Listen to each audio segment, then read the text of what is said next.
Hey, it's your professional sarcastic man and seeker of attention, Oz Chris, here with reviews on Justice League Dark number 9 and X-Force number 4. So starting off with JLD, I got the variant, well I pre-ordered the variant because Clayton Crane variant, they're amazing, it's good, beautiful, and I was going to get the normal one. I usually get like both because I like both covers, and it's like, it's money well spent. It's a good story anyway, so and I like both covers, so I get them both anyway. But my LCS actually sold out on both covers, so I was lucky to pre-order at least one of them just in case. So going into the story, we learn a little bit from Khalid Nasur, who was Dr. Fate during the DCU that last year before they went into Rebirth, and he reveals a little bit of Nabu's decisioning for what's happening. So it's a direct result of stuff like Dark Knight's Metal and No Justice.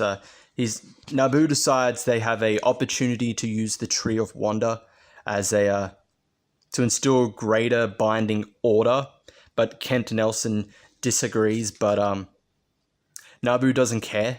So what does he do? He forces Kent Nelson to be his host, and Nabu is able to take complete control.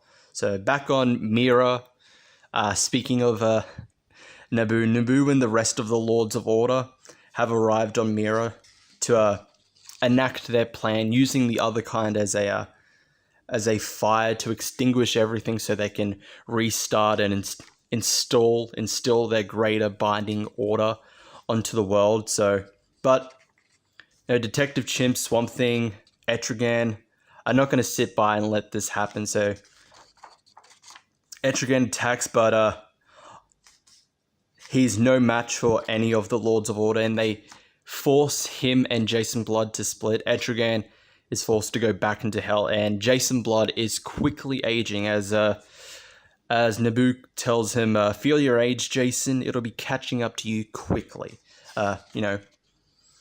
Etrigan being one of the reasons why he's been able to live for so long. But Blue Devil and the forces of Mira arrive just in time to help everyone, and Detective Chimp is able to take all of the survivors from the other kinds of assault back to the castle. And while this is going on, Wonder Woman and Zatanna are still looking for Mordru, and they go to Cirque for help, and I'll leave it there. So, story, 5 out of 5. I really liked it. It's a really good story. We getting some flashbacks of why Nabu is deciding to do this, etc., etc. Them beginning the Lords of Order beginning their plans to instill greater binding order onto the world, and Zatanna and Wonder Woman's plans going forward as well. They seem like they're getting closer to finding Mordru. So really like the story. Art 5 out of 5. Art has been consistently good by Bueno and Mendoka, and coloring by Brad Anderson. Really good art, especially let's see, like the pages where Jason and Etrigan are being torn apart, and when Blue Devil arrives with the forces of Mira. Amazing. They look really good. And the standard cover, that's actually not bad. I'll give that a 4 out of 5. And I'll give this one a 4 out of 5 as well. The Clayton Crane covers, really like it. Good art, good coloring on it. So overall, another good, amazing issue of Justice League Dark. So on to X-Force number 4. Oh no, someone died. Wait, this is Marvel. No one dies. Unless you're Uncle Ben. So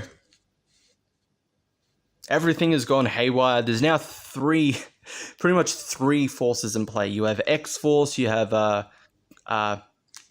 Constantine, who wants to enslave all of the mutants, kill them all off, and then you have Ahab, and he has his own plans. So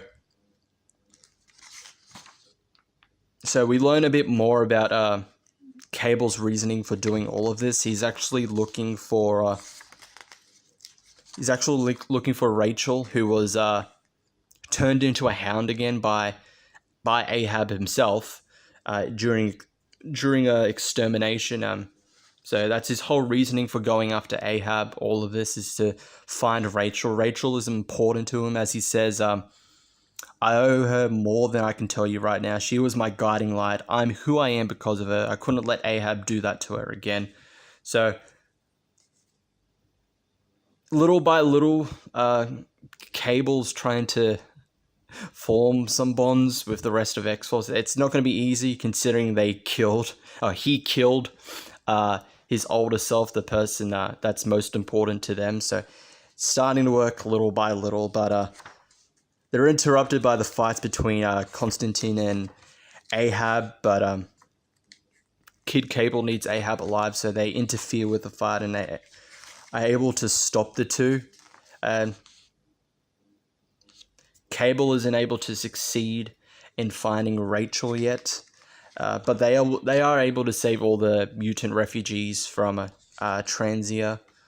But it's not the end there, as another important person from Cable's future, technically, it has arrived as well. So, story 4 out of 5. This was a vast improvement on the previous one. I was not a big fan of the previous issue, but this saved it for me. I really, really liked the story in this issue. The art and coloring, 3.5. Coloring is good.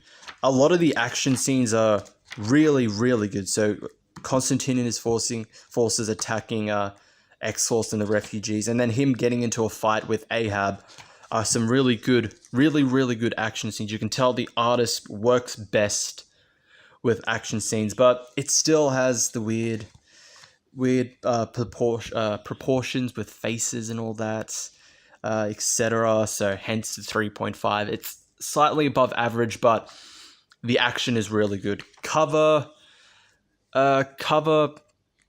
3. The art and coloring on the cover by Pepe Larraz and Marte Gracia. They're good, but it's not really that much of an interesting cover. Considering the fact we know, if you read the previous issue, you know who's under there, and if you read this issue, they're not dead. But overall, this saved it for me. I was probably gonna drop this, but I'm gonna continue with the next few issues. So we'll see how that goes. But I'm still waiting on. I'm still deciding if this is much better if I just trade by it. So we'll see how the next issue goes with that. But that's it for those two. Thank you all for watching. I'll see you all next time.